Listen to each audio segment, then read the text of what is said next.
अस्सलाम वालेकुम guys, welcome to knowledge sharing commerce. मैं हूं आपके साथ फिदा हुसैन और आज की इस वीडियो में हम अकाउंटिंग के एक प्रिंसिपल्स को डिस्कस करेंगे।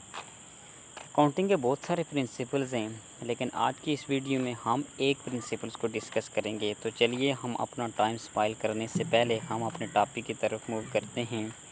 तो आज का हमारा जो मेन अकाउंटिंग का प्रिंसिपल है वो अकाउंटिंग का प्रिंसिपल्स है कंसिस्टेंसी प्रिंसिपल्स या कंसिस्टेंसी कंसेप्ट भी कह सकते हैं। ठीक है, अकाउंटिंग के बहुत सारे प्रिंसिपल्स हैं। ठीक है, मल्टीपल प्रिंसिपल्स हैं। प्रिंसिपल्स होते क्या हैं? जब भी अकाउंटेंट ट्रांजैक्शंस को रिकॉर्ड्स करता है बुक्स ऑफ अकाउंट में, तो वो बैक एंड पे प्रिंसिपल्स को फॉलो कर रहा होता है।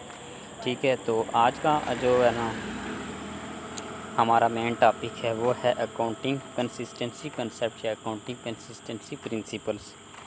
तो ट्रांजैक्शंस क्या होती है, इसी के साथ जुड़ी हुई एक बात है ट्रांजैक्शंस का कंसेप्ट भी हम देख लेते हैं कि any dealing between two person for the purpose of business के दो बंदों के दरमियान अगर बिज़नेस के पर्पस से कोई लेन देन हो रहा है तो उस लेन देन को हम ट्रांजैक्शन कहेंगे। ठीक है, तो ये जो अकाउंटिंग कंसिस्टेंसी कंसेप्ट होता है ना, ये अकाउंटिंग कंसिस्टेंसी कंसेप्ट होता क्या बेसिकली, तो अकाउंटिंग कंसिस्टेंसी कंसेप्ट ये होता है ना कि अगर मतलब इसका मेन पर्पस है ना वो ये होता है कि अकाउंटिंग पीरियड होते हैं या अकाउंटिंग के मतलब कोई भी बिज़नेस जो है ना उसका एक अकाउंटिंग पीरियड होता है।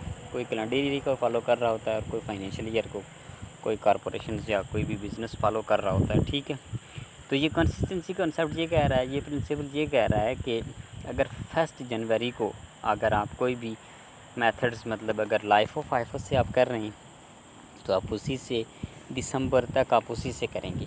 अगर डिप्रिसिएशन आप स्ट्रेट लाइन मेथड से आपने वो जनवरी में शुरू की है तो दिसंबर तक आप उस स्ट्रेट लाइन मेथड्स को शुरू करेंगे। ये नहीं होगा कि आपने दिसंबर और फैब के महीने में आपने स्ट्रेट लाइन यूज़ किया और आगे मार्च के महीने में आपने क्या किया, वो डिमिनिशिंग बैलेंस मेथड से आपने कैलकुलेशन शुरू करेगी, तो वो जो होगा ना रिज़ल्ट में, तो रिज़ल्ट में वो डिफरेंस आ जाएगा। तो ये कंसिस्टेंसी जो कंसेप्ट है ना, ये प्रिंसिपल्स ये कह रहा है कि जो मेथड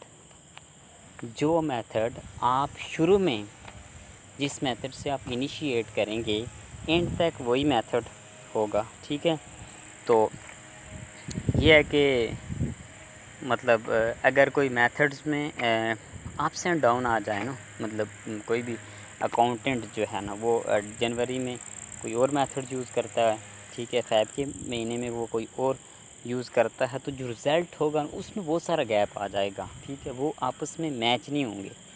तो ये कंसिस्टेंसी कंसेप्ट बेसिकली इसका मेन पर्पस ये है, ये हमें ये कह रहा है कि जो मेथड्स जिस मेथड से आपने कैलकुलेशंस को जिस मेथड से अकाउंटेंट ने इनिशिएट किया है ना, तो एंड तक दिसंबर के एंड तक उसी मेथड्स को आप फॉलो करेंगे। मतलब लाइफ ऑफ वाइफो का आपने जो मेथड्स फॉलो किया उसी से करेंगे। डेप्रिसिएशन आप जिससे कैलकुलेट कर रहे हैं उसी से करेंगे। इसी तरह जो जर्नल का जो आपने जनवरी में जो मेथड्स फॉलो किया है तो जर्नल से ही करेंगे। अगर लेजर का फॉलो किया है तो लेजर से ही करेंगे। मतलब जिससे आपने इनिशिएट किया है ना तो उसी से आप करेंगे।